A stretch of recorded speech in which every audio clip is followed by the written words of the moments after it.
La pénale na septembre en tout cas talakaka le numéro 1 na France. Donc même l'air journal leader Zanano, c'était déjà lui le number 1. C'était déjà lui le number 1. Mais on dirait que Bang Saraya mon a Kofi na compena bongo. Na ibité. Na lobby on dirait na lobby on dirait on fait la promo de l'hippodrome, on parle dans le lobby, on dirait, dans le lobby, on dirait, Bangi Sakaye, à mon papa n'a Kofi, collègue n'a pas Kofi, on dirait. Parce que n'a eu Karaya le bara bien. Si. Dans 2000, je sais pas combien, à Tindara, je crois, il y a Netflix, qui interviewé concernant Ayebi Magambo dans le baki. Mais il est loin de nos autres. Comment on a été? Tu connais ça, la phrase d'Angate. Il est loin, non, non, mon Angate, n'a pas non, mon Haïti. On a bien ça normal. Bon, on peut arranger ça. Hein. Non, il ne faut pas forcer la main. Non, il ne faut pas forcer la main. Voilà. Moi, je l'ai vu grandir. Il n'y a pas que elle, il n'y a pas que lui, il y a aussi. Mon événement, il y a événement, il y a paix. Il fait Sangisa, Congolais et Belé. En commençant par bateau, tout le monde a des flyers, des artistes. Mais ce qu'il faut analyser. Parce que moi, j'ignorais, j'ignorais dans la polémique, comme un musicien. Mais par rapport à ma commentaire, ma vidéo, on a posté pour un événement, pour promouvoir l'événement de mon côté, vu que j'ai été contacté par le producteur. Nathalie, bah, commentaire à Batou, on a battu, bah, c'est plaindre, Batou Mingi, Bazana, flyer, au moins 90%. Et un artiste pro Fali. Dans le cas de la commentaire, tu vas-y. On a contacté l'équipe à Inosbi, on a eu l'information. On a contacté l'équipe à faire Egola, on a eu l'information. On a contacté encore d'autres équipes, 2-3 personnes ici. On a eu l'information et là j'ai remarqué, il y a un artiste qui sur 12 événements. Mais pourquoi? Il y a un mambe Sangisamboka. Sur les producteurs, ils ont par exemple peut-être pro-Fali. Mais ils ont unifié. Ils ont sensibilisé, ils ont tout Mboka. Mais pourquoi beaucoup d'artistes sont sur Boché Bangote? Pour les événements caritatifs, pour nous, les gens qui sont est en Boka Biso. Artiste le roi Inosbi, premièrement, il ne faut pas en. Mais au moment peut-être remplacer na batmisoupe ba artiste ba bons artistes yamboka na biso côté à est. Mais Inosbi par rapport à poids. Son technique sera deux artistes à est wana au bazar vraiment connu. To banon na Inosbi après misoubo et après. Donc lui il peut pas manquer déjà dans un premier temps. Qu'est-ce qui ne va pas? On a supprimé vidéo, on a checké na compte en français na TikTok, on a supprimé vidéo na compte na Instagram parce que non, au bout d'un moment c'est trop. Tant on a demandé unifié biso et comme il y a beaucoup kabola ah on a bien préféré on a prochainement événement je suis désolé on ne demande pas tous les artistes bas à la sélectionner dans événement non tout c'est juste ata ba on nyonso ba la sélectionner mais ba auto yebi bena ba la ba niveau à likolo ba ça n'a raté et ça la ba quand moroté tout le monde ba même personne aussi vous en mona donnant mamboka on a la culture division ouais ça politique en fait.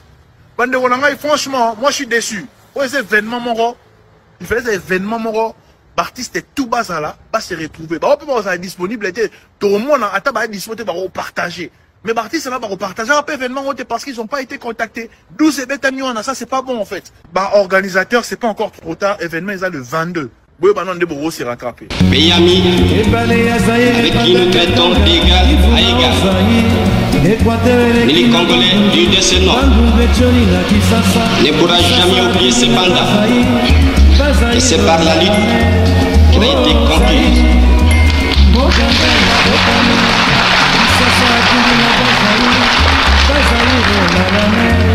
De lutter tous les jours.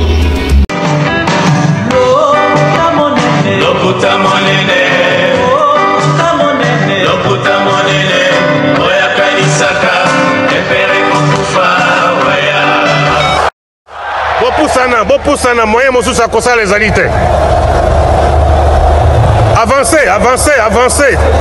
T'es un tapis rouge. 2, 1. Bonsoir fidèles internautes, bonsoir, bonsoir, bonsoir, bonsoir, bienvenue sur la web officielle, bienvenue chez nous. Cette émission est attendue, cette émission, je suis impatient de la faire également. Donc merci de nous faire confiance, merci de continuer et à renouveler confiance dans la web officielle. Merci de vous abonner massivement, merci pour vos soutiens, merci pour vos accompagnements, merci pour la façon dont vous avez émission, on s'est fait un angle. Ça veut dire que vous avez émission, c'est pour vous en ça. Bon, on a une mission parce que, bon, total à karaté, bon, on a des missions puis toujours avancer ensemble. Dans mon vidéo, dans celle qui est là, dans moi, concernant réaction à des games par rapport à Solidarité Congo, dans mon relayé en mingi, dans mon partager en mingi. En tout cas, merci beaucoup. Ça veut dire que vous savez ça dans ma lame. Vous comprenez que les amis dans sens yako, yeb ça décore ça très attention. Dans la communauté na biso toza dans la communauté où il y a ben gras, au communauté où il y a batbalingara méritocratie, batbalingara a fingi loko, tant que mon loko comme compromettre, comme il peut sa lumière, il y a bien, comme le ngaïpe, batia nakati. On va parler de ces sujets-là encore, parce que nous avons des éléments. Nous avons comme si capeta en sous bon mon erokota. Puis nous avons les côtés stricts, oyo et côté kalapé, kabongo. Commençons avec les concerts de Burna Boy. Mesdames et messieurs, en ce mois, on va terminer le solo, dans le Stade de France. Concert les hommes Tamakuna Burna Boy. Déjà l'artiste avait du mal à remonter sur scène parce que Bandeko Wanampia Kate mena ebité to benga oni. Je ne sais pas ce qui va somba qui va billet, ba boy koya concert, ba somba ba billet, ba boy qui va billet. Qu'est-ce qui s'est passé à la dernière minute? On ne comprend pas. La musique nigérienne est allée tendance anglophone. Burna Boy, depuis un certain temps, Azolinga sur la conquête mondiale. Conquête mondiale, ça veut dire qu'il va passer par lusophone, par francophone, anglophone déjà, kanga déjà, parce que pour les alliés, direction musique nabango. Donc, comme en France, Burna Boy qui vient déjà, il fait Paris la Défense Arena. Il fait Paris la Défense Arena, les premiers Africains au sein, tout ça. Fali vient, il fait mieux que lui. Et ça qui va indicateur sur l'accès que Burna Boy, c'est vrai qu'il est fort, c'est vrai qu'il a des fans, c'est vrai qu'il va lingui, c'est vrai que sa musique, a stream est belle, a certification est belle en France qu'on est quand même fallu.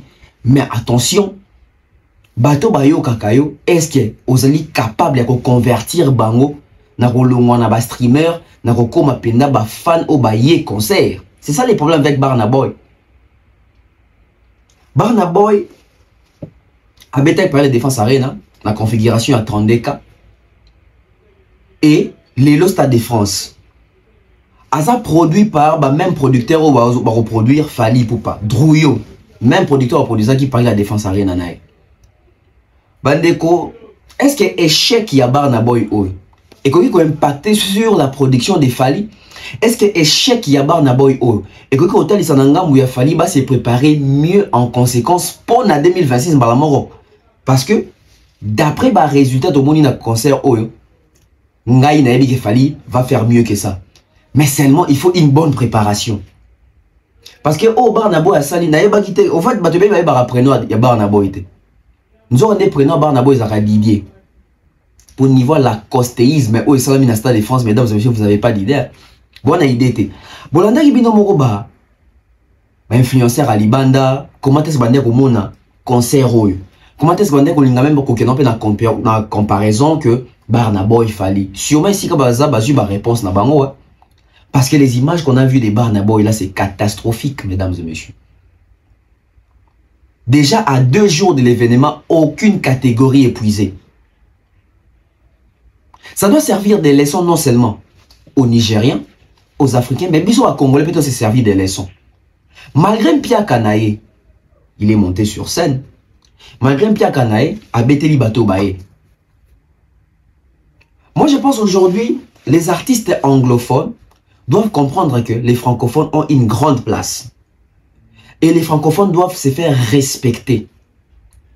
Ce n'est pas dans le sens que boycott, non, il n'y a pas eu boycott. Juste que, est-ce que Burna Boy a fait une bonne communication? Parce que le fait de jouer par la Défense Arena ne garantit pas la communication pour faire les stades de France. Côté la cas résultat Oyo, moi je vois directement Fally Ipupa 2026. Ça veut dire qu'il y a une très bonne communication, une très bonne préparation.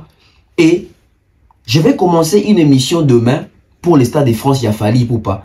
Émission wana, nous avons besoin à vie à batouté. Non, l'obama kambundenge zali.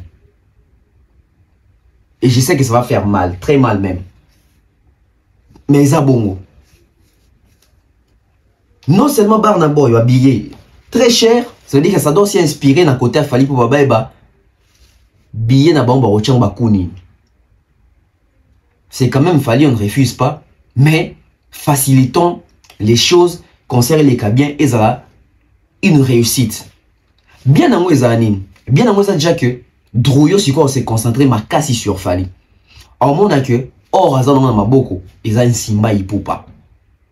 On a tenté par la défense avec Burna Boy, c'était une bonne chose, mais quand Fally est venu, Fally il a piétiné les records et on a tenté les stades de France. Maintenant on peut se tourner directement vers Fally. Na minute on hotel les ambalamoko Fally. Donc azolo bake balamoko ezui sens nango nyonso. Fally bino ba Gaulois, bino ba Congolais.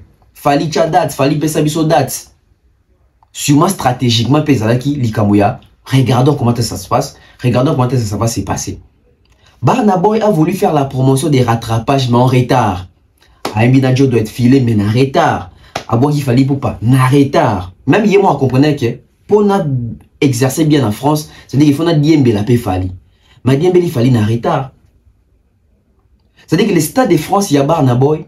Non seulement qui par rapport à la musique anglophone ou en pénaté, mais on sait voir que sur terrain, il n'y a pas eu une bonne communication. Il n'y a pas eu vraiment autobengaka. Matraquage, on n'a pas senti. Certes, bah panneau zalaki, certes, bah fiche zalaki, mais dernier mimi bah tout somba pendate. Parce que Burna Boy a des stades de martyrs et puis au stade de France, il y a configuration moukete, il y a configuration réduite. C'était la configuration maximale, il y a stade de France. Le monsieur, il était peut-être sûr de lui. Parce que dans Angleterre, il fait des stades dans Angleterre, je crois même Madison Square Garden, c'est une bonne sanité. Babylon, on a papolango bambata. A Betara stade wana. Et c'était maintenant pour lui une conquête. C'est-à-dire qu'il a conquérir zone francophone. À Bandana, à Paris, la Défense Arena, ils ont éjecté. Faire plus de 30 000 personnes, c'est beaucoup. Et c'est bien d'ailleurs. Mais c'est vraiment les stades de France. Et c'est un maman dans ma préparation. Mais surtout tout le monde a annoncé le stade de France. Nino a annoncé le stade de France il y a 2 jours sold out. Jules, je crois c'était dans 6 minutes sold out. Mais Burna Boy depuis annoncé que attaque catégorie et ça a été épuisé. Mais regardez là où j'apprécie quand même Burna Boy. Ça veut dire qu'il est resté professionnel.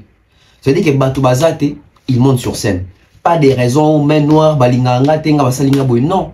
La vie continue, il fait son concert, il passe à autre chose. Les quelques personnes au Bayaki, Baye, les autres comprendre position et la musique anglophone sur les territoires francophones. Ça veut dire que bah francophone bah bondi tellement ma casse que bah tu respect dans ma carrière na bango, bah tu respect dans la musique na bango. Et ça il est donc que les francophones se protègent entre eux aussi. Hein. Ça veut dire que les fanatiques francophones ont envié les stars anglophones qui ont pena souté. Mais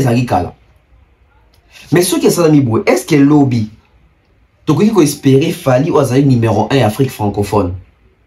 La conquête dans le stade de Angleterre, je ne vois pas ça. Je ne vois pas ça. Il faut beaucoup de préparation. Il faut recoudre dans l'industrie musicale. Il faut recoudre dans le marché. Dans la saturation. Parce que s'il ne fait pas ça, on ne peut pas espérer voir Fally Ipupa dans le stade en Angleterre. Lélo. Alors que c'est un M. Zanine qui a pris Stade de France et qui est une conquête. Ça veut dire stade à Belgique, stade d'Angleterre, stade de Wapianaboui. Mais pour faire ça, je pense que Fally Ipupa, son équipe, Gérald Drouillot, doivent apprendre de ce qui s'est passé aujourd'hui avec Burna Boy. Parce que Burna Boy, ce n'est pas un petit nom. Burna Boy, c'est un grand nom. Les plus grands artistes africains maintenant là. Je pense que Burna Boy rose à Moutali Bosso. Et puis Ami Balé vous attend sur Wizkid dans la Fally rose à la 3e ou 4e position. Donc il occupe une grande position, une grande place. Mais regardez les résultats de son concert au Stade de France. Tant qu'on a au monde à Boué, je me dis, bah faire et s'aventurer à Paris la Défense Arena. Bah là on a justifié tout bah nani ana batu nani aza batu te nani ko espérer au beta ba concert ya minene ya makasi bon. Parce que qui niveau qui Didier Lacoste et Salami na Stade de France les lobozan na idée. Ça doit interpeller. Ça doit interpeller. Et biso ba congolais. On a bandi que biso tout faut ça derrière Fally Ipupa. Il faut tout soutenir Fally Ipupa. Pourquoi? Parce que musique ya Nigeria au besoin place, il y a numéro 1 en Afrique, bah poli les lots. Et le coup là bas poli, biso photo ya relaxa bon qui biso do Tchabi. Donc Stade de France à Fally, il faut tout saturer un mot pour réellement tomber à ce qu'on dit que la musique congolaise c'est ça numéro 1 en Afrique.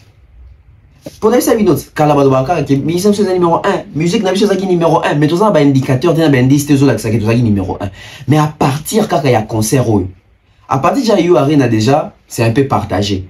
Fally aller déjà Burna Boy, c'est un peu partagé. Mais les lossico en termes de Stade de France, tant Fally à Stade de France, quand nous allons faire mieux que ça, ça va plus se tromper. Ça va se sauter aux yeux comme ça que la musique congolaise est un numéro 1 et j'ai bonne position. Fally enfin à battre Burna Boy na stade. Déjà bêta qui n'a Paris la Défense Arena, tout rebêté la stade. Mais seulement ce que dans les années à venir, toujours espérer que Fally na bisopé a kendepe si Burna Boy passe là bas conquête kuna makasi na UK to na zone anglophone, ça reste encore à suivre de près. On voit les quelques images à Stade de France à Burna Boy. Malheureusement, il a essayé, il a osé, mais bon au moins bon bazar professionnel. Bon net bisoté Lacoste il a osé, Héritier avait osé, FR avait osé, bon bazar de quoi ça passe ou ça casse. Burna Boy.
Voilà, des retours sur ces plateaux.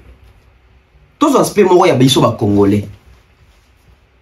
Monté ma belle équipe tellement makasi. Un éléki, animosité éléki. Voilà pourquoi nous avons confondu Arabiso. Fallait bêta parler de la Défense Arena à fierté le coup mon abiso va Congolais qui est au gagnant. Mais tout le monde va Congolais mon sous ba CP là au nom de la polémique. Il faut pas côté la Kamombo, il faut pas commissaire Batou Morobo, il faut pas ça la souki ndengeni. Tout le monde a tant au game ça n'a pas parlé de la Défense Arena, tout le monde va Congolais, tout le monde va fanatique congolais. Pour d'abord il faut pas le Kamutumo va souki ça Fally. Bakina ko soutenir Gims a robeta 44 000 places, Gims a robeta en configuration élevée, Gims a moutako toto la salle wana boromona. Tout le monde a mis Genyema. Bazé Belazaga et Moroté, implication en démon sakanate pour record à Fally quoi. Tout comme on a salle le jour à concert, on a compris que Gims a bêta na devant 28 000 personnes. Et son isuko zarani. Baton ba ramba ko kumisa batu.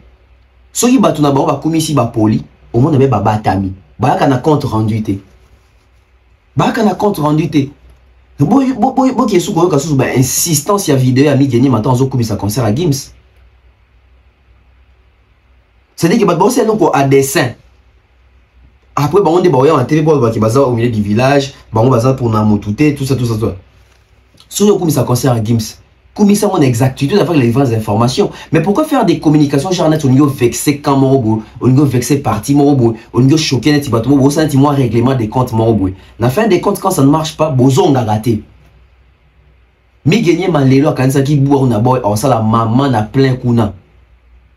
Premier africain, résident en Afrique, à Robert Stade des Français, c'est l'Afrique qui gagne.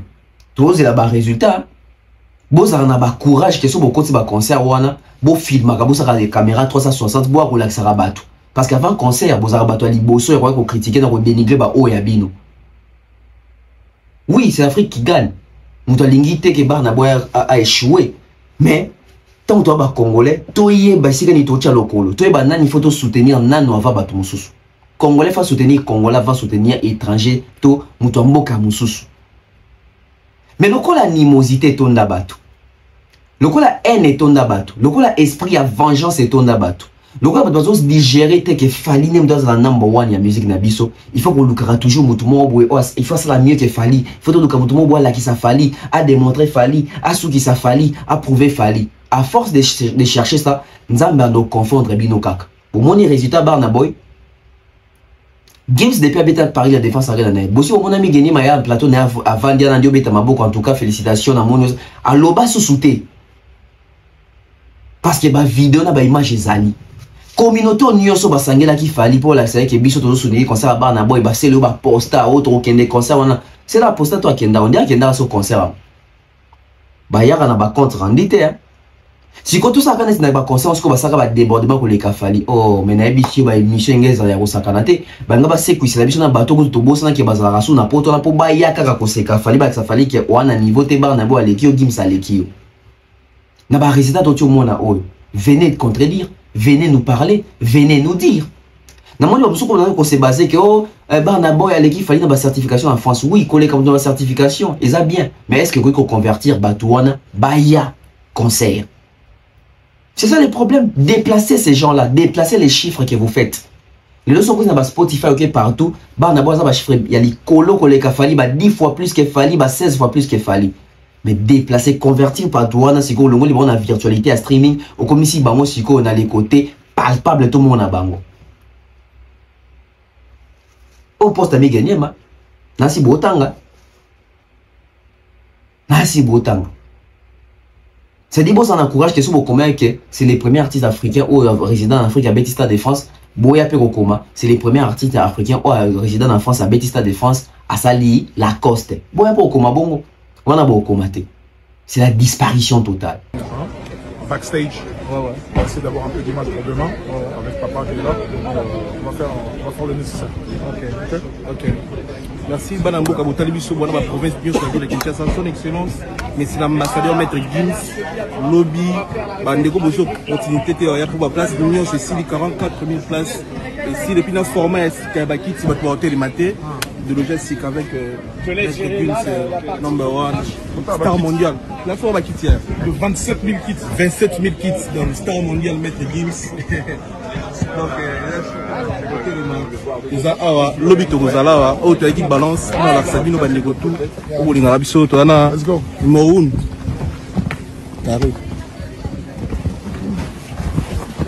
Média numéro 1. Ça, c'est le gars. Hein? Merci, son excellence. Ça va?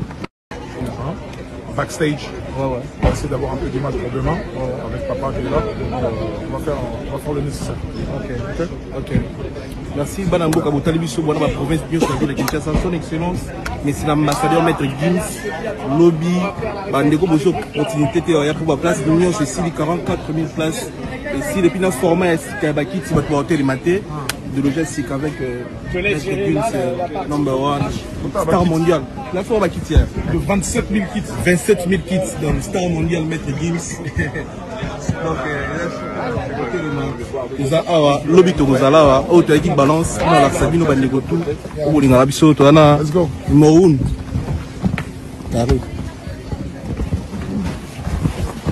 média numéro 1. Ça c'est le gars. Hein? Si, son excellence. Ça va?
Son Excellence, Monsieur l'ambassadeur, Maître Gims, soldat.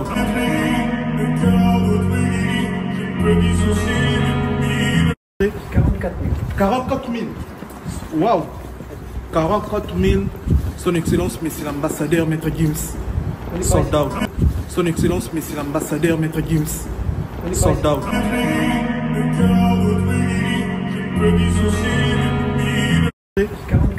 44 000. Waouh. 44 000.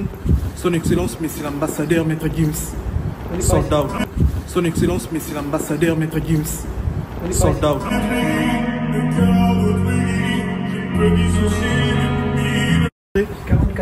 44 000. Waouh. 44 000. Son Excellence, Monsieur l'ambassadeur, Maître Gims, soldat. Non, frères et sœurs. Tout ça, il faut comprendre que tout ça, na diamant, na or, na maboko, na biso, to bengi fali. Bami balete à mon koana. Et il faut les protéger. Nous avons appelé ça biso et pambate. Nous avons appelé ça biso et pambate. Il faut les protéger. Il faut les protéger, il faut l'accompagner. Mais tel biso d'être se comporter envers eux. Résultat, barna boy oyo. Et puis ça biso, laissons la communauté nigériane, oya France. Bon, Monique Baye, mais Baye belete. Mais puis la communauté congolaise, tout ça, combien na poto en France, tout ça belé. En tout cas, biso artiste, biso faut respecter à Bango. Pas seulement Fali, Ferré, Kofi, Héritier. Artiste, biso ba bato balongola na ba États-Unis, balongola na ba Allemagne, balongola na ba Belgique, na ba Suisse, na ba Suède, balongola na ba Afrique, poto ya ba concert. Concert ya ba na boyo, mon pays on dit ba Nigeria pe ba zampé ba bolingo te parce que ça bendele. Artiste a bêti devant Salmoro, donc Sony n'a eu ici. Bon, il a quand même fait les chiffres qu'il a fait. Si tu comme lundi, tu as chiffre exact, il y a combien de billets, combien de personnes baillées physiquement dans le concert. Tu as dit que mon avis sur Oyo. Quand il y a un complexe, il y a qui victime, qu'on a ta victimisation. Confiance à l'émission, mon Jamaïque, ça m'a retenir partie, mon on a retenu car on a pas détaillé, mais on a retenu partie confiance au la Gims. Confiance au à comprendre, on dirait, et on a battu à Pexakae, non, à Pexaka Gims, à Koutanana Kofi. Kofi a déploré, Kofi a l'éli na plateau, Kofi a dit non, c'est pas possible. Et ça, un bateau, va empêcher à mon à Gims. Et ça, un bateau, va Gims qui a mon à Kofi, on dirait. Suivez et puis on revient sur ces plateaux.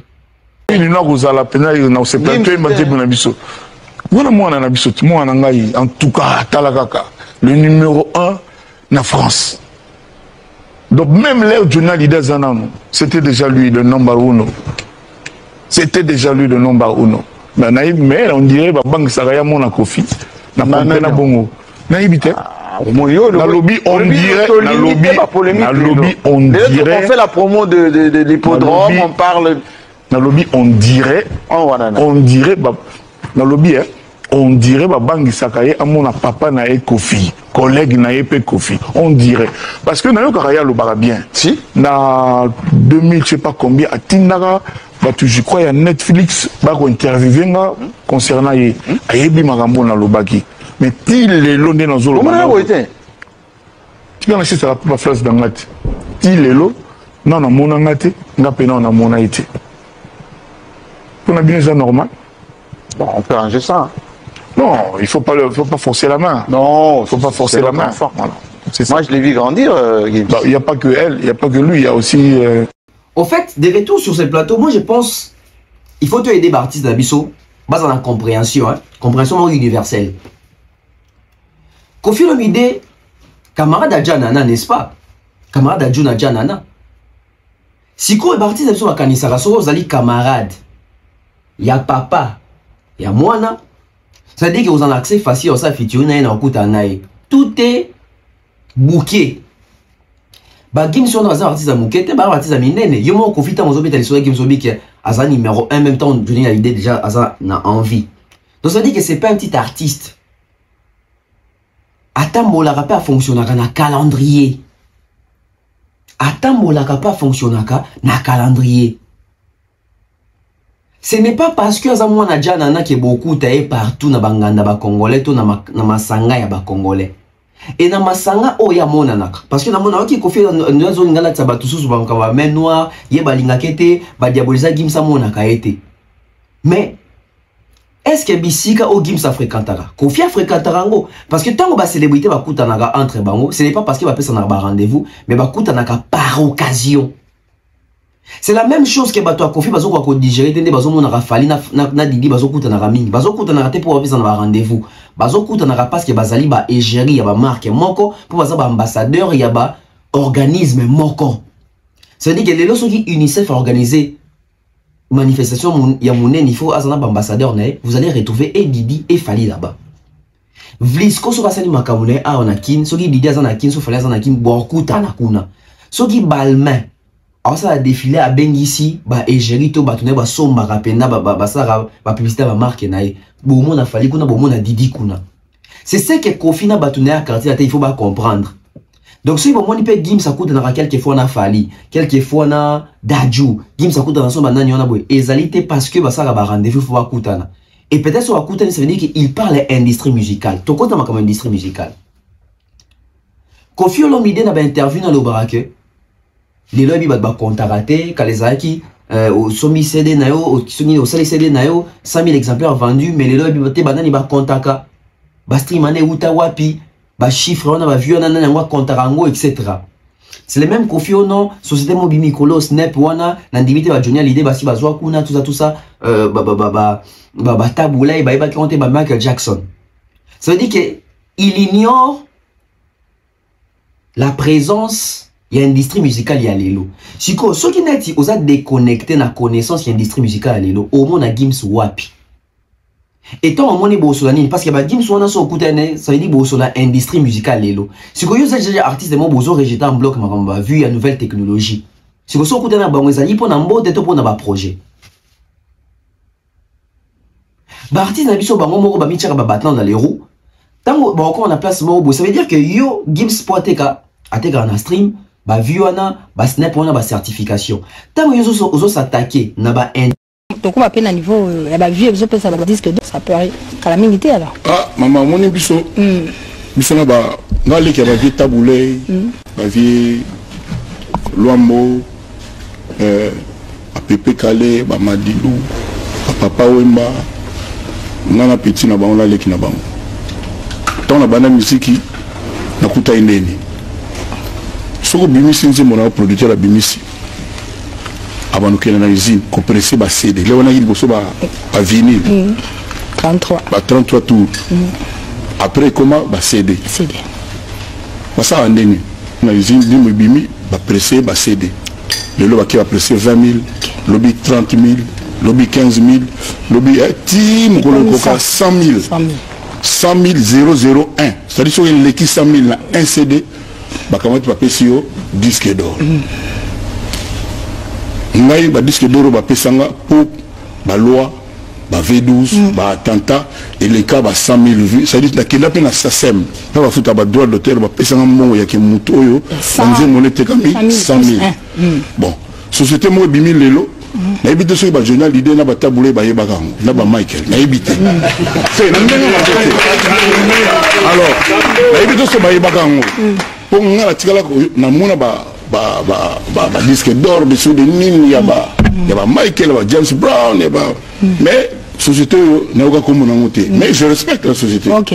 Ngai donc ya ike ba tuana ba sema mo ba senya ba pesi ne le ko na SACEM on a pena nombre pena o ba na ngaki ba pesi na réel ba pesi ngana bon le long ba musique économique comme ngana ko contester OK na ko pe boya mote mais ça bon c'est dire au moins kaka ba comique nze mono jana ba vie boy muta kontaka to yebite ndenge salamaka mututi ayebi c'est na ko commenter te mais ngana zo lo balelo na ba jeune ba. Quand vous avez ce genre de discours, ce genre de propos concernant les certifications, les syndicats, ça veut dire que vous ne maîtrisez pas les marchés internationaux. Au coup d'ana Gims Wapi. Au coup d'ana Lolengikani. Est-ce que ce au coup d'ana Gims ndo changer ma lobanayo? Parce que Gims a sur le langage de technologie à l'élo. Gims il est dans les streaming, Gims il est dans les ventes en ligne, bah billets en ligne, bah view à solo, etc. Beaucoup de Gims, beaucoup de Gims nini, qui n'a pas contact. C'est-à-dire la question beaucoup de gens Gims yangwana, bien au monde pour mieux vendre ma baie. C'est-à-dire que Gims soit vendre pas nae, bah daju, bah moni, artiste à mon colo la Koffi Olomide kolobake, ayebite snap one de la société sika. C'est-à-dire même bah Gims soit ah viens à Bisso à Tanga, mais comment on va makambu yabo alors que lui il a existé avant Bisso to Botama, mais Snap existait avant Yabotama. Comment est-ce qu'il a bien monté? C'est-à-dire qu'à cause des rejetés, bah bien sous en bloc, bino oui quand il a ba porte na bino. Et autres bino musika ya batuana parce que langage on va sur la cabine bo sur la montée. Facilement on va voir fallu avec ces gens-là.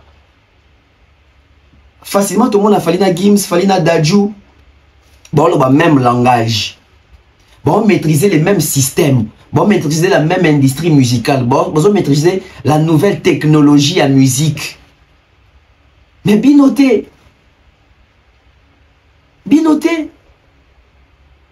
C'est-à-dire, dans Congo, on a fallu, mais beaucoup de la Daju, beaucoup de la Gims. Qui vous dit chanter avec Gims n'est pas un trophée, ma certification, au beau rejeté en bloc. C'est-à-dire que le Gims, c'est numéro 1 en France. Si vous avez Gims, c'est numéro 1 par rapport à quoi? Bon, autant qu'il y a la certification, bon, autant qu'il y a trophée, bon, autant qu'il y a grande salle. Mais si vous avez un Congo, tu as numéro 1 et comment compliqué au Lobango. Pourquoi pas si vous avez bino, vous avez du mal à Loba, numéro 1 en Congo, parce que vous avez Congo et à Fali. Mais entre temps, bino comme ça va trophée à Gims, bah ça il y a Gims, bah certification à Gims, mais si vous comme dans Congo, bah certification à Fali. Bobo yaka, bah trophée à Fali. Bobo yaka au point où bino bozo a trophée mais comment qu'on le baké, bah trophée les européens, bah vrai trophée ça monter ma yamutu. Mais si vous avez comme Gims ou comme bateke au Gims bah lingé pour ça monter ma, ou bah Gims c'est ali, bah certification, bah chiffre, makamwana tout. Binomo bomi tirer ba balle na makolo. Binomoko. Binomo bomi tirer ba caillou na ba chaussure na bino. On dirait ba conseil kaya mon ngate. Wana ozo accuser Janana, ozo accuser Nani. Ozo accuser mama ya Gims, tozo accuser lisusuka ba fali ya ngokaka. Nani pena ko empêcher Gims à mon afali. Gims c'est un grand garçon. C'est-à-dire, biso bango baza net ba mission na biso yo, bazanga ba calendrier, bazanga ba programme, baza bouquet, bazanga ba manager. Déjà, pour Gims akutana Koffi Olomide, ça veut dire que ba label il faut solo là, ba maison de production il faut solo là, ba maison de disques il faut solo là. Voire même ba manager faut pas solo là. Qui est le manager de Koffi Olomide qui va rencontrer les managers de Gims pour bazwata entrevue kakapo ba artiste ba kuta. Ce qui est le featuring ngenge salama entre Gims na Koffi Olomide. Koffi va se ramener avec qui? Parce que Gims a une équipe. Koffi va venir avec qui? L'autre est baraté nani producteur à Koffi, nani manager à Koffi. Qui manage Koffi Olomide? Qui est le manager de Koffi? On dirait Kofi nde muto alingaka te akutana na ba Gims. Parce que Kofi a na biloko zo empêché akutana ba Gims. Biloko ngo ezani ana manager te. Ana booker te. Azana tourneur te. Parce que booker aza muto azo ba booking ya ba date makamutu tourneur aza muto azo faire tourner azo memo na ba tourner. Manager aza muto azo veiller na ba marché azo ba marché azo manager yo. Qui manage Kofi Olomide? Aujourd'hui, tu as bimisaka bato ke bazamite mamabe, bazo peksa Gims kokutana Kofi Olomide. Ba Gims on a bazali ba star ya minene ya renommée internationale au coup d'année boye pas mbate. Il faut audience ya malonga, il faut ba maison de disques ya malonga. Si fallait kutana na bato na nyoso na c'est parce que Fally, il a biloko ezali ba code ya industrie musicale ya lelo. Bino lokwa besoin ba code wana te bondo kazan ba chelino ba bâton de roue, to ba lingi binoté, c'est pas que ba lingi binoté. Besoin n'a qu'on se mettre à jour te. Non. Besoin n'a pas mettre à jour, mais vous vous y prenez mal. Besoin n'a pas créer ba mokili na binoté, na mokili ya technologie les longs créer mokili no ezate. On doit suivre. Et quand vous voulez suivre, vous suivez mal. Tellement besoin diaboliser ba biloko, on besoin diaboliser ba monde, on besoin diaboliser technologie on ndenge comme lelo. Comment bino mo ba toli besoin rejeter un bloc makambo yo sana malelo parce qu'il s'agit de Fally quelque part. Mais le coup, il s'agit de Gims, vous avez comme ça, makambango légitime. Ça marche pas comme ça. Ça ne marche pas comme ça. Ça ne marche pas comme ça. Pour toi, il y a tenté, tout quand on a makamboya, solidarité Congo. Tout ça sous discours, les sous il y a des games, na recadrage n'angai ou na salaki na moi. Bon, on a deux choses ça concernant makamboyo et comment des trop. Et pourquoi ma fanatique a fait que besoin insister au point où on a la chantage. Pourquoi ma fanatique ya ba Wenge, ma fanatique ya ba Kofi, ma fanatique ya ba Inosbi, ba comme ça la chantage au point où ba on peut voir ça de la partie. Prenons puis on règle. Mon événement il y a événement il y a paix. Oh il fait sangisa ba congolais ébélé. En commençant par bateau tout le monde a ba flyer, ba artiste. Mais ceux qui me analyser parce que moi j'ignorais maintenant ignorer dans la polémique comme un ba musicien mais par rapport à ma commentaire, ma vidéo n'a posté pour un événement ou pour promouvoir événement de mon côté, vu que j'ai été contacté par le producteur. Nathalie, ma commentaire à Batou, on a battu, c'est plaindre. Batou Mingi Bazana flyer au moins 90% et l'artiste est pro Fally. Dans le cas où on a commentaire, tu n'as vas-y. On a contacté l'équipe à Inosbi, on a eu l'information. On a contacté l'équipe à Ferregola, on a eu l'information. On a contacté encore d'autres équipes, 2-3 personnes ici. On a eu l'information et là j'ai remarqué, il y a un artiste qui sur 12 événements. Mais pourquoi? Il y a un mambe Sangisamboka. Ce producteur, il y a par exemple peut-être pro Fally. Mais ils ont unifié, ils ont sensibilisé, ils ont tout banamboka. Mais pourquoi beaucoup d'artistes sont mis sous Boutier Bangote? Pour les événements caritatifs, pour nous, on a besoin de Est en Boranabiso. Artiste, le roi Inosbi, premièrement, il ne faut pas en. Mais au moment où on a peut-être remplacer, on a artiste, bons artistes, il y a un côté à Est. Mais Inosbi par rapport à poids, soit il y aura deux artistes à Est, on a vraiment connus. Donc on a Inosbi, après. Donc lui, il ne peut pas manquer déjà dans un premier temps. Qu'est-ce qui ne va pas? On a supprimé vidéo, on a checké un compte en français, on a TikTok, on a supprimé vidéo, on a compte en Instagram. Parce que non, au bout d'un moment, c'est trop. Tant on a demandé une fait biso et comme il y a un kabola. Ah, on a préféré prochainement l'événement, je suis désolé. On ne demande pas tous les artistes à la sélectionner dans l'événement. Non. Tout c'est juste à ta. On a sélectionné, mais niveau à l'icolo. Ça n'a raté. Et ça n'a pas quand tout le monde a la même personne aussi. Vous avez donc la culture, division. Pour les politiques, en fait. Franchement, moi je suis déçu. Pour les événements, il fait des événements, l'artiste est tout bas là, pas se retrouver. On peut pas disponible, tout le monde a disponible pour partager. Mais l'artiste là, va partager un événement parce qu'ils n'ont pas été contactés. 12 événements, ça c'est pas bon en fait. Organisateur, c'est pas encore trop tard. Événement, ils ont le 22. Solidarité Congo, ça doit unir tous les Congolais. C'est une question de la nation, c'est une question de la patrie, c'est une question d'amour. Nous devons prêcher par l'amour. Ça veut dire que ces concerts, c'est un concert caritatif pour nos frères et sœurs des Goma de l'Est du pays. J'ai suivi notre ami Degem qui a fait une vidéo concernant l'absence de certains artistes autour de ces projets. Selon lui ou selon les commentaires qu'il a reçus lorsqu'il a eu à publier la photo ou l'affiche ou faire une vidéo sur la promotion de cette production. Il y a 22 avril, par rapport à des commentaires au Azui, et malheureusement, est plongé facilement dans l'émotion. Voilà. Mon frère, musique ya Congo, so est bien noté, facilement on s'est fié na bateau victime. Les gens aiment beaucoup la victimisation dans la musique congolaise. Alors, vite fait, je vais dire ceci. Ce n'est pas que Kati Inos, ce n'est pas que artiste bazawa so bazaba pro Fali. Bo tout mon lobby, c'est Léo, afinga va falit. C'est le côté na casa projet, basé belé na casa projet, il y a pas que non pro Fali, non aizama comme pro Falité. Il faut savoir une chose. Les organisateurs bazaba zobate. Ba artiste na biso oyo wana yo monité na kati. Na oyo batu bazo komelo na ba commentaire ke o bato bazangi po eza 12, makamba 12 ezate. Il faut ko banda retour na question moro. Na ki yo moro lobby. Franchement, yo ndoko s'intéresser à la polémique au thé. Oui, tu ne maîtrises pas. Il faut retourner à la chroniqueur de musique Babe Sabino. To bandi na faire, pour ni faire dans la projet au thé. Na le bité faire dans mutu mabeto faire il faut pas cater dans la projet. Mais faire à bêta concert na stade des martyrs. Mon concert à faire à stade des martyrs wana. À bêta on a combo ya est comme quoi recette à Rozoana à rolongola 20% ba na est pour na ba soldat FARDC pour na bande comme ça Goma. Ti lelo. Le 24 juin 2025, ça va faire 2 ans la promesse, on a appelé ça jamais bongo.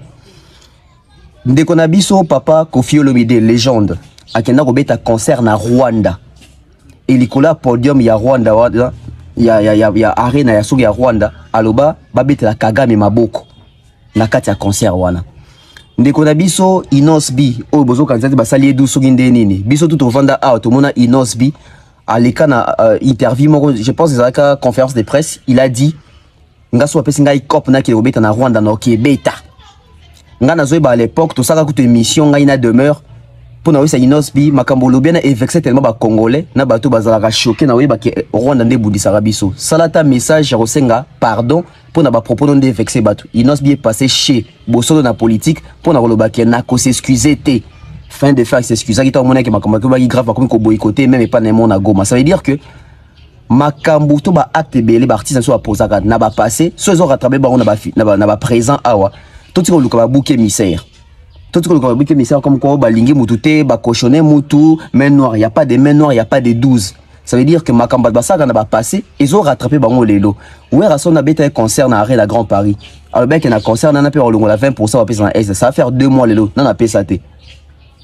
Héritier Watana Beta Stade des Martyrs, il parle la carrière au PSA, ça va faire 3 ans, le 25 décembre 2025. Oh, non, on a PSA Kate. Donc ça veut dire que, comme on a bon ça là, ceux qui ont rattrapé Bango Lelo, Bandeko, tout ça honnête, solidarité Congo, Bandeko si Balaka qui va au Sunga Congo alors qu'il va Sungite. Est-ce qu'il faut bien qu'on sous un projet oh? Ah, bah, on profiter de le baquet, oh, tu vas te payer alors qu'il va pas citer. Je pense que, bah, mission Nabi se fait comme honnête et sérieux face à l'engagement na Bango. Alors, c'était tonton Bev, question juste ya ko rassurer ondeko. Mutazu 12 coups nazate, basay mutu 12 coups nazate. Peut-être ba gisement bandeko na ba axe na bango ya passé, et rattraper bango aujourd'hui na présent. Allez. Bon week-end à tout le monde. De retour sur ce plateau, Henri Ngokoli n'a pas si mbote depuis Belgique. Aza ndeko moko la ndape makama musique mingi. Aza fanatique à Fali. Lobi a komeli nga ibisinga abi. Tonton Bev tala makambo bakoma kotsa basele bakoma kotsa bato belé comme ma désordre biso ba congolais to mimara désordre. Nebsa qui a dit oui. Et on mima désordre mais tout ça ndeni. Ils a concert, il y a unité, concert à solidarité, concert il y a ba congolais. Donc tout le monde faut en parler. Mais après avec beaucoup de recul, le col congolais to bebi sarakaka. Tala déjà makambo isalami o pour na des games. Tala déjà makambo isalami ka pour na des games ka ya pambo. C'est-à-dire qu'il y a des côtés dans les commentaires, il y a acharnement, c'est-à-dire qu'il y a harcèlement. C'est-à-dire qu'il y a incité, il y a convaincre que Fali m'a sali liste, puis les amakambo ya côté, les amakambo ya Fali, bakati batumusu, etc. Ti a sokoli maboko, à perdre même contrat bêtement. À cause de la communauté, oyo ba edagate, baso barani ba biye ango. C'est-à-dire que bafana faire que bozo luka faire za la kuna na kati, bozo luka faire beta na kati, bozo luka faire pas na kati. Mais alors que bino bozo a du mal ya koteka ba billet. Parce que ba tête d'affiche au moni ba chiwana boy, eza ba tête d'affiche oyo non seulement bana maloba, bana pouvoir ya ko convaincre, ba ebi koloba, bazali pe ne loko to bengaka opinion à donner et à faire valoir. C'est-à-dire que baby que maloba ya Gims pèse, maloba ya Dadju pèse, maloba ya Fali pèse, maloba ya Youssoufa pèse, etc. Bazui bato bazali censé côté qui s'habiller. Pourquoi? Parce que bien est côté comme bazan a besoin en mbongo. Mbongo na bazan a besoin pour appeler sango Fali, pour appeler sango Gims, pour appeler sango Seleote. Bazan a besoin de gagner mbongo wana. Nde sunga biso na kustala quelque chose na este. Faire à qui s'habiller te. Bache bato bazali bankable. Nebi bolo basse Léo Bill Brigade. Bango bache bango na cadre d'animation. Baza ba animateur. Concert les akate ke banzembo banzembo mo isenga show isenga ambiance na ndenga communauté batali banani bakoki ko ambiance biso bazui ba légende na biso animation. Bill Clinton c'est une légende d'animation en Congo, et Afrique même. C'est là c'est une légende d'animation en Congo, Brigade c'est une légende d'animation en Congo. Ce n'est pas parce que bazui bangwana ki oh non fallait pas faire. Non. Et puis na bisaki bino aw. Ba artiste belé wana bazolinga baya kokota na makambo yo po ba effacer ba dette na bango bazana ngo envers est te bo effacer ba dette na bino bongote bo futa na ba dette bo laka bato. Donc faire azolinga aya kokota na kati ya projet oyo poto boss na promesse na stade comme ke ba beta concert à solidarité mbongo yango wana ba pesa non apesa na mbongo wana to lingité parce que ba concert e beta na kombo est wana bo mbongo ekota ba pesa raté.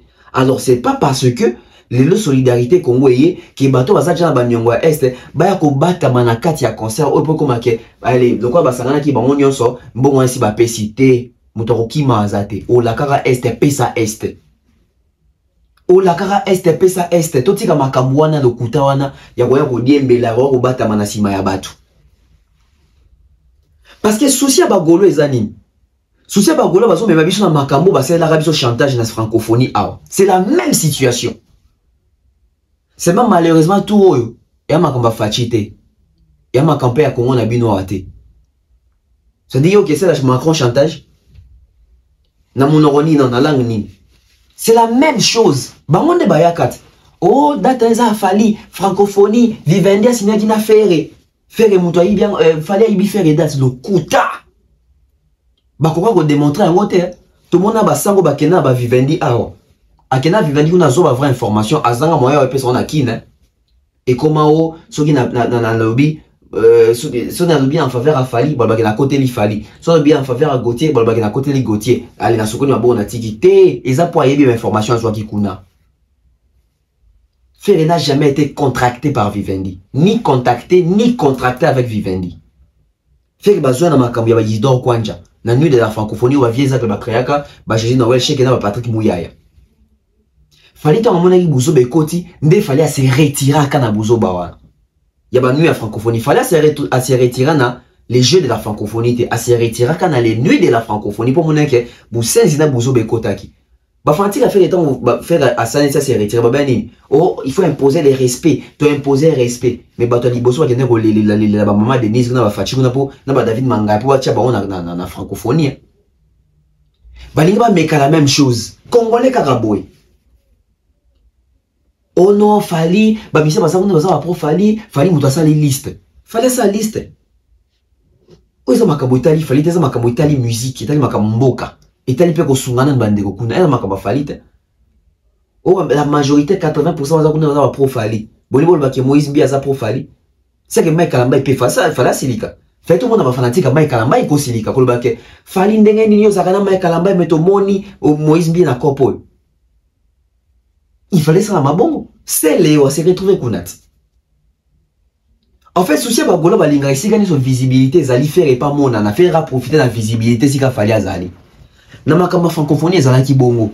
Ba moni ke francophonie premier jour mindele ba hôtel à Mokileta le longue fallait côté kabali susu. Ba bunditi faire beta kaka ata fermeture à francophonie na malheureusement était nulle part. Donc le quoi ba que lumière ezana na yo fallait en se retirer ba se retirer pendant que la bateau lumière. Bolingi lumière besoin lumière. Ba landi fallait tina makambo il faut lumière kaka. Au point où la francophonie, bah ça va caprice, moi, comme quoi, bah bête à faire na Fali. Ah, t'as bah lumière en haut. ata balukali ça veut dire que biso tozo ya awa pona makambo tali est mais bato bazo pona intérêt à lumière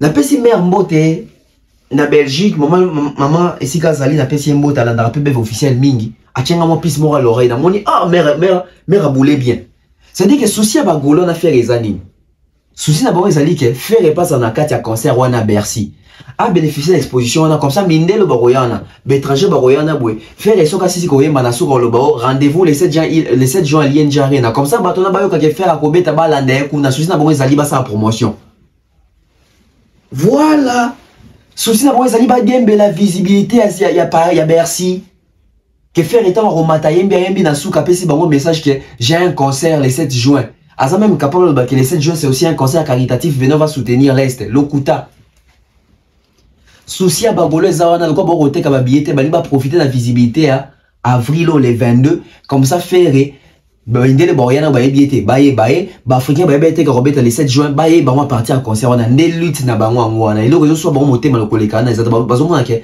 ba perdre opportunité à côté ka faire ba perdre opportunité au sein de la promotion de l'école il y a podium il y a Bercy faire à rater maman occasion il rezo so bon moté mayango wana pour ceux là qui n'ont pas compris kaka ndenge ba wela ba zo visibilité na nini comme na nini na francophonie kaka ndenge bazo linga ba wela visibilité ya awa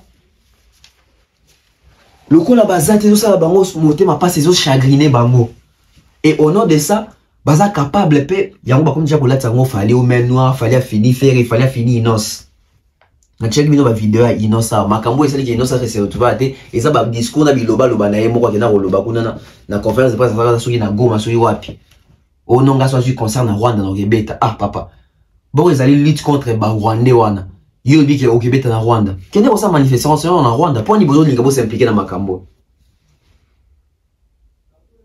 oh ya Monique asa un souci qu'il fallait za kana concert oh mais une manière pe ko aider ya ko sunga est ça veut dire que dans affaire dans artistes à monene na sombi bien na VIP na koti concert oh ça veut dire que mbongo na sombi bien na bu et que de ko sunga oh Monique azani la bengi ici parce que ma bengi ça moutonio sauter de loin implique-toi tinda quelque chose somba billet quand ta concert là baninga de ba represter ezaka te faux à Nicolas podium ah bazo benga bato te zara ke ba escroca est bazana bambongo est na maboko bazana makila bat na maboko te aiza bato baza clean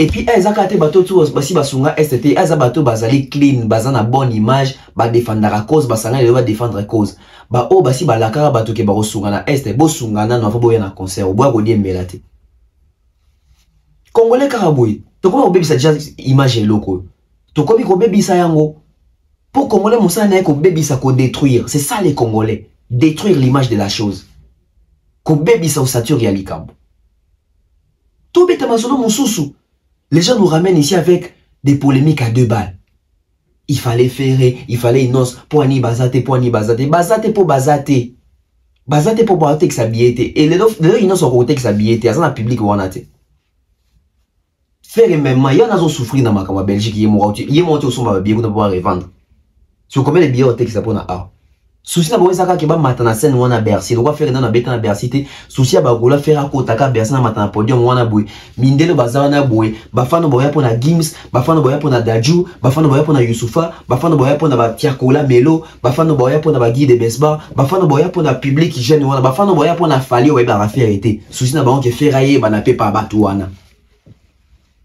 mais bon c'est vraiment la méritocratie et puis dans le silité, les 22 c'est dans 3 jours. Bon, c'est la peut-être de faire Rosa repêcher la dernière minute.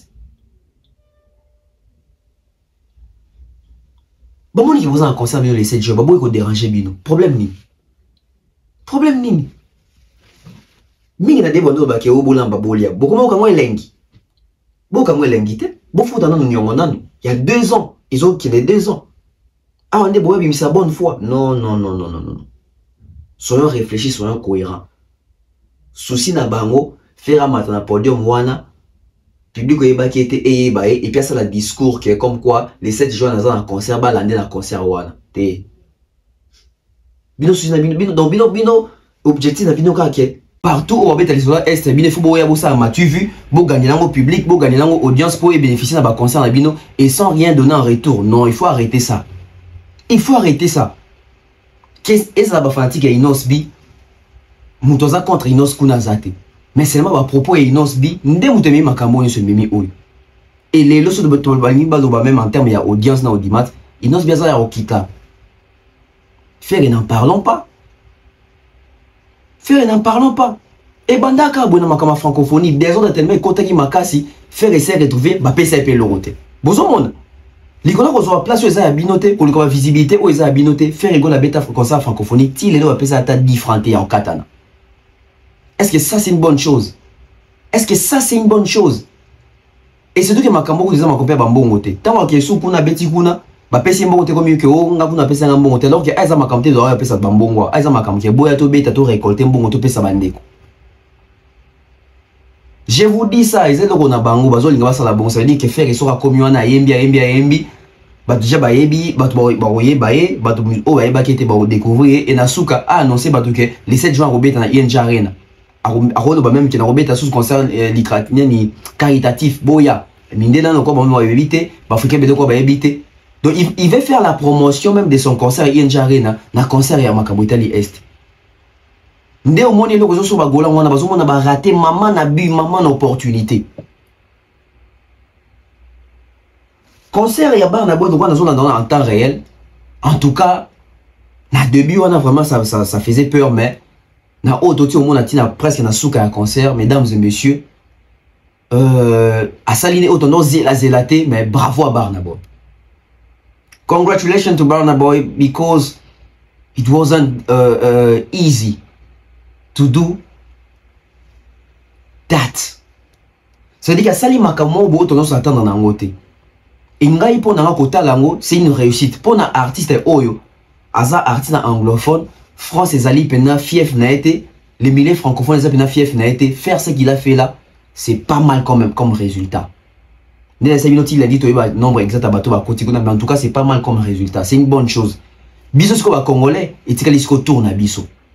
Burna Boy betara parler de défense avant biso. Toi qui te corriger, tu l'as dit que ah est-ce que tu as corrigé pour le stade? Parce que dans le stade où Asali déjà, c'est pas mal. Ce n'est pas mal. Ça veut dire que pour tour, et on dit dans côté, mais pour tout le monde quand même que Batou Baza, et na sewana Batou Bazali na fausse. Bravo à lui. Il a donné un bon concert. Moi déjà là, ça veut dire que dans le début, il y a une émission, le roi total en temps réel, tout le monde a un résultat. Dans ce cas, émission, tout le monde qui va résulter, ce qui est bien, il faut qu'on bête ma beaucoup, il faut qu'on le baque. Il a fait un bon travail. Burna Boy, il a réussi. Pour moi c'est une réussite. Bien qu'ils en a battant, c'était bien qu'il y ait un concert à Gims, c'est Gims.